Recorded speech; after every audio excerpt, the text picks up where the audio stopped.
ik ben een idealist. Dat ik in één keer werk had bij Sint-Joost was voor mij echt nieuw. Ik heb jarenlang zonder geld geleefd. En dat kan ook. Maar dat ik in één keer geld verdiende met doen wat ik heel belangrijk vind. Namelijk mensen bekendmaken met filosofie en met alternatieven en die gedachten die ik heb. Ik vind het daarom was ik ook toen jij die mail stuurde. Ja, tuurlijk, kom maar gewoon. Ik vind het heel belangrijk om die dingen te delen. Ik denk dat ik wil heel graag een verhaal vertellen.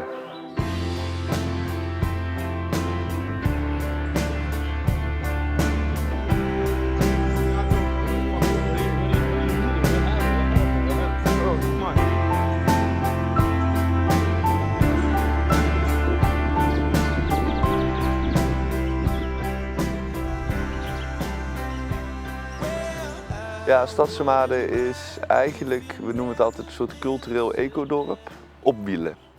Dus wat we doen is, we huren een stuk grond van de gemeente Nijmegen. En daar strijken wij neer met onze zelfgebouwde pipowagens en onze hele infrastructuur. Ja. En daar wonen we dan, dat is onze woonplek. Maar om onszelf te rechtvaardigen, maar ook omdat we het heel belangrijk en leuk vinden, organiseren we evenementen, activiteiten, workshops, lezingen, waarin we willen laten zien dat er gewoon andere mogelijkheden zijn. Nou, dankjewel Max. Ja, geen dankjewel probleem. dat je die tijd neemt, dat je mij deze rondleiding hebt gemaakt. Dus heb je dus een beetje alles laten zien. Wat een prachtige plek dit. Dankjewel. Dus, hoe zou je jezelf presenteren, zeg maar, soort van?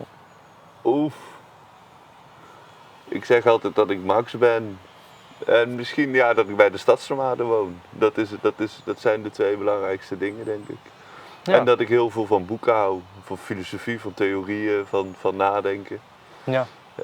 En het heel leuk vind om daar mensen in te enthousiasmeren. Ik denk dat dat een beetje de kern is van wat ik doe. En ik geef dan af en toe een lezing of ik heb de afgelopen jaren dan les gegeven en ik schrijf zo nu in Nambat. Dat is een beetje wat ik doe. En dan voor de rest van de tijd woon ik op deze plek in mijn woonwagentje. Ja. Zo ziet mijn leven eruit. Ja, gaaf.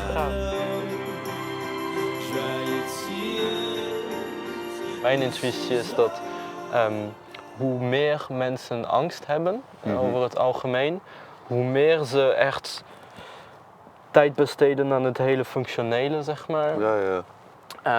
En dus dat ze steeds minder interesse krijgen in cultuur.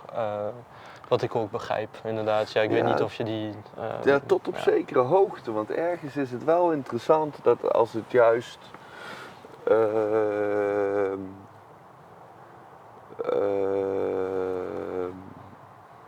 hoe zeg je dat? Juist die lost generation tussen de Eerste en Tweede Wereldoorlog en die politieke onrust en een soort maatschappelijke uitzichtloosheid en juist zware tijden leveren mooi werk op. Ook zo'n statement die ergens ook vanuit de fascistische kringen wordt gesteld, maar ergens misschien ook nog wel een kern van waarheid. Het is ook weer de dakloze verslaafde dichter of een Vincent van Gogh, weet je wel, met zijn problematiek die dan juist die moeilijkheid die dan gesublimeerd kan worden. Of die zwaarte. En ergens is het wel zo, en dat vind ik als ik kijk naar juist dat wegvallen van al die tijdelijke contracten en het nieuws van het verkoop van het pand in Breda. Denk ik dat op dat moment culturele productie, bijvoorbeeld de manifestatie die wij hebben georganiseerd, wordt cultuur in één keer kan een explosie zijn van vernieuwing. Je kan heel erg zo van, de kraan wordt dichtgedraaid, alles is stom, weet ik veel wat. Terwijl je dan ook kan gaan van, oké, nou blijkbaar geeft de gemeente geen subsidie meer voor atelierruimte, bijvoorbeeld. Wij kraken met een groep kunstenaars, kraken een pand en doen het zelf wel. Ja. Oké, Avans die maakt het ons heel erg moeilijk. Oké, nou dan treden we wel naar buiten. Nou laat zien wat we hebben. Precies, dan Dus- doen wij dat wel. Precies. Ja, en ja. ik denk dat er daarin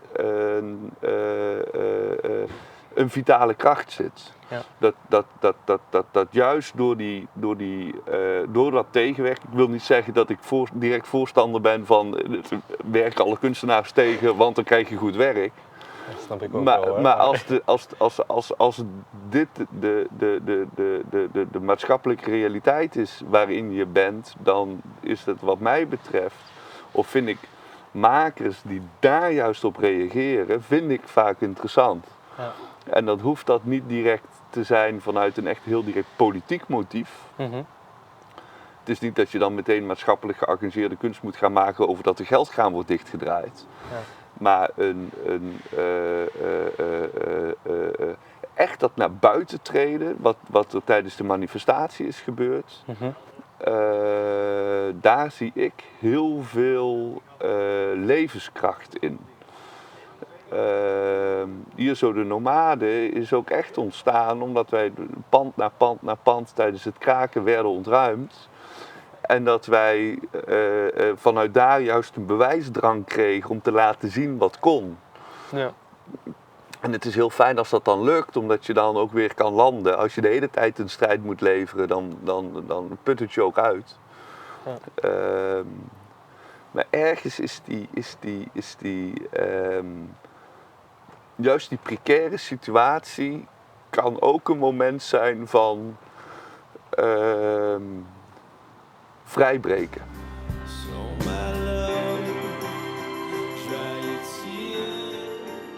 Hoe denk jij dat de toekomst is, zeg maar?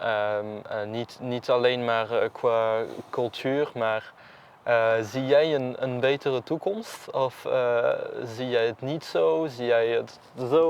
Of, Ja, het fluctueert. Ja.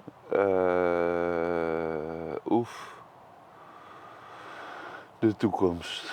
Mark Fisher, Engelse filosoof, dus 10 jaar geleden of zo is die overleden. Die schrijft dat wij die schrijft over de lost future. Wij zijn niet meer in staat om onszelf een toekomst voor te stellen. Wij gaan daarheen. De nieuwe generaties die hebben het idee dat kapitalistisch neoliberalisme tot de eeuwigheid der eeuwen zal blijven bestaan. Het lukt ons niet meer om alternatieve systemen te bedenken, behalve dan in de soort revival van een 19e eeuwse vorm van marxisme. Maar ja, dat is ook naïef of meer een gimmick, een soort politieke meme.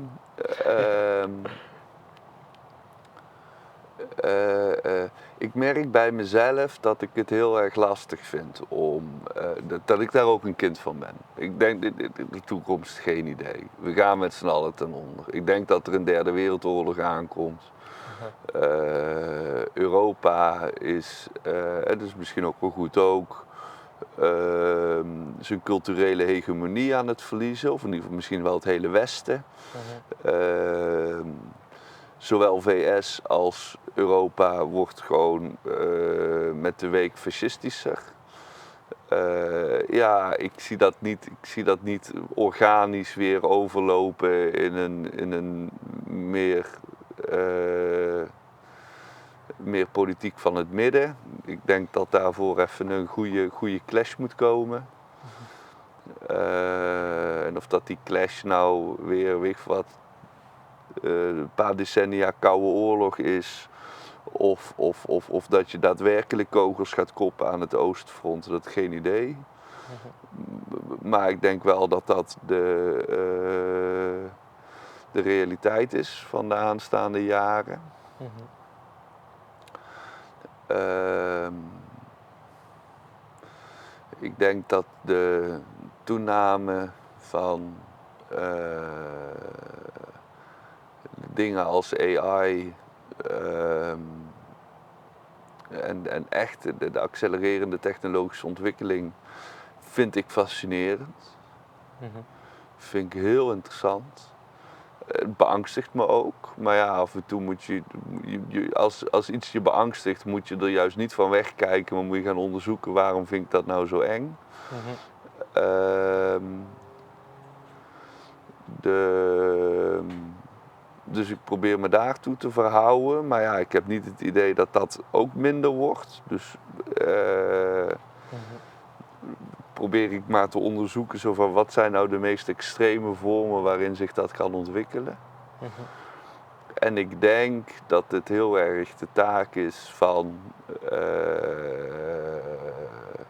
vrijdenkers of van mensen die het anders willen om het ook daadwerkelijk anders te doen. Ik denk dat het systeem ontwikkelt zich in die donkerduistere kant van oorlog en technologische ontwikkeling die ons steeds meer ons consumeert in plaats van dat wij die media of die technologie consumeren. Maar ik denk wel dat de verdedigingslinies of Asterix-dorpjes die zich nog dapper verzetten tegen de Romeinen, als het ware, die moet je met hand en tand blijven verdedigen, omdat je dan juist daarin weer die culturele explosies krijgt. Of die culturele mogelijkheden. En dat is heel erg wat er ook met de stadsnomaden, zo zie ik dat heel erg. Wij zijn hier niet bezig met op politiek-maatschappelijk niveau de wereld een alternatief te bieden. Wij creëren geen nieuwe toekomst. Wij zeggen niet, iedereen moet in een woonwagen wonen. Dat is absurd. Nee. Het enige wat wij doen is in die steeds verder neoliberaliserende, laatkapitalistische, militariserende wereld plekken, oases scheppen waarin mensen zich daaraan onttrekken. En die oases moet wat mij betreft met hand en tand verdedigd worden en zoveel mogelijk uitgebouwd. Want dan krijg je een netwerk van plekken, of dat nou kunstacademies of kraakpanden of nomaden of culturele centra, atelierruimtes. Ik voelde dat ook heel erg op de filosofiefaculteit met plekken waar dan mensen tegen de stroom in durfden te denken. Daarmee de cafés. Oude cafés waar het eigenlijk gewoon lullig is als je met je telefoon in je hand gaat zitten. Ja. Dat zijn van die plekken waar je dan nog ineens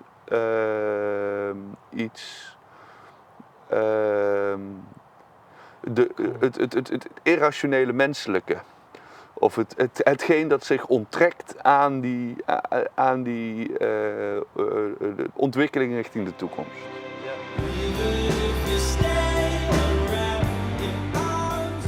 Als er iets is wat ik echt heel belangrijk vind, en dat is de nomade en dat Sint-Joost leeft gebeuren, is reageren. Ik mis soms in de wereld, en daarin kijk ik wel met jaloerse ogen naar wat er in Frankrijk gebeurt. De bereidheid om op de barricades te gaan. En in Frankrijk heeft dat ergens bijna iets reactionairs. Maar Nederland mist de avant-gardistische neiging om Een reactie. een reactie. Ja, Een reactie het is te kapot geven. gepolderd. Dit is allemaal gemiddeld. Ja. En mensen mogen wel meer naar buiten stappen. Ja. En ik heb zelf nu op Sint-Joost die consequenties mogen zien. Ja. De directeur die was er niet zo blij mee. En dat sterkt mijn positie juist, dat die reactie overduidelijk nodig was. Je moet je daar niet door tegen blijven houden. Mensen moeten voor dingen gaan staan weer. Want het is wel, dat is de enige manier om dat witstand tegen te gaan en om... Ja, zaadjes moeten ontkiemen. En 100%. Ik heb het idee dat als iedereen een beetje in zijn zaadje blijft zitten, dan is het niet interessant. Maar als je ontkiemt, is ook het risico dat je uitdroogt. Ik denk dat ook gaat komen eigenlijk, dat die reactie. Ik heb er wel hoop voor. Ja. En ik denk dat mensen ook daarvoor hoop moeten hebben, want ik denk dat hoop ook die reactie voedt op een gegeven manier. Ja. Want als je geen hoop hebt, dan kun je sowieso passief in je leven blijven, denk ik. Weet je, want Ja. het maakt niet uit of je iets doet of niet. Want het gaat toch, Het is toch allemaal kut. dus uit gemak kun je gewoon niks doen. Hè? Dan... Ja, maar dat is het niet. Dat moet je dus nooit doen. Ja. Precies. Ja, Ja. je moet altijd reageren. En daarom hebben mensen hoop nodig. Ja. En ik denk dat ik spreek voor mezelf, maar ook voor de makers in het algemeen, dat wij een grote verantwoordelijkheid hebben in het sensibiliseren aan de normale mens. Dat Toch- wij dat nodig hebben. Toch en wel dat die mensen... romanticus in jou, hè? Ja, tuurlijk, 100%. Ja. Dus ja, ik voel ook deze verantwoordelijkheid om dat. En Ja. daarom waardeer ik het echt enorm dat je dat allemaal voor mij heeft gedaan, maar ook gewoon voor de wereld. Hè. Ik hoop dat steeds meer mensen dit kunnen zien en dit kunnen ervaren. Dus, Ik hoop het ook. Ja, Ja. heel erg bedankt. Zullen we eindigen met de woorden van Hölderlin dan? Of, Zeker, ja. Wo aber Gefahr ist weg, dat is rettend de oog. Genau. Ja. Wo aber Gefahr ist, wächst das rettende Auge. Sehr goed. Ja, precies. Nee, super. Ja, ga ik ook mensen en... Ja, precies. Ja. Goeie. Dankjewel, ik had schrijver vergeten. Het is dus een Een Duitse dichter. Duitse dichter. Ja. Oké, Ja. goed. Een van de grootste Duitse dichters uit de romantiek. Ja. Oké, dankjewel. Ja. Ja, dat is goed om te weten. Ja, classic, maar dat... Ja, dat is ook... ik moet het zeggen niet dat ik allemaal. amper iets van Hölderlin heb gelezen, maar dat dit citeerde Heidegger dan in zijn vraag naar de techniek. Oké. En daar had ik net daarvoor een les over. Het is sowieso een van de meest fascinerende teksten die er is. Ja, oké. En terwijl ik die mail aan Welke? het tikken was, dacht ik... Oké. Welke tekst was het? dus de vraag naar de techniek. Die vraag naar de... De vraag naar de techniek. Oké, naar de techniek. Oké. Ja. Ja. Dankjewel. Nou, Max, super bedankt. Ja, Wat geen fijn. probleem. Ja, het draait nog steeds. Gelukkig. Ja, het is perfect.